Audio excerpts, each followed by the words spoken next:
Procrastination feels like a personal failing. You decide to start a project yet find yourself doing anything else instead. You might clean your desk or check your phone again. You blame yourself for being lazy. But modern science shows that this common struggle is rooted in how your brain works, rather than in a lack of willpower or moral weakness. At the core of this behavior are two different systems in the brain that often conflict with one another. One system is focused on future planning and long-term goals.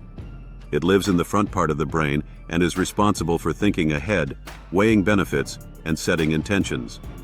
This is the part that understands that finishing a report will bring future success, or that studying now will pay off on an exam later. The other system is older and geared toward immediate rewards.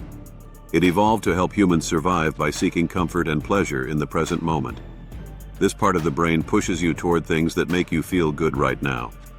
Watching amusing videos or snacking on something tasty gives quick pleasure, while studying or doing work offers slow or distant benefits that are hard for this system to value.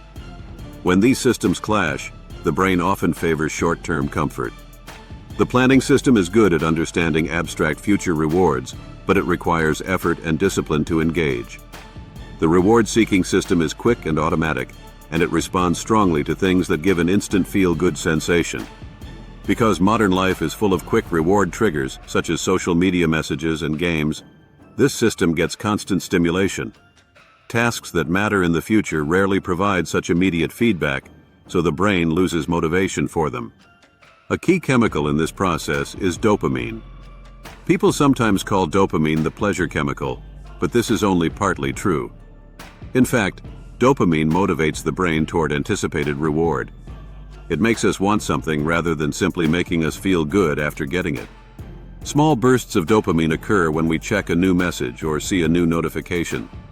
These fast hits create a loop where the brain becomes more motivated to seek quick reward activities. In contrast, tasks like writing an essay or practicing a skill release dopamine slowly or only after long effort. This makes them feel harder and less attractive in the moment.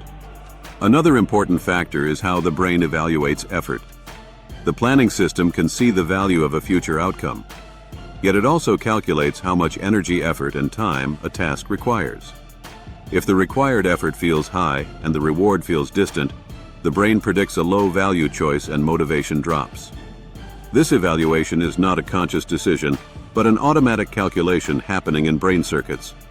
Because of this, people procrastinate not because they are lazy, but because their brain assigns higher value to easier and more immediately rewarding activities. Understanding these biological processes can help us manage procrastination more effectively.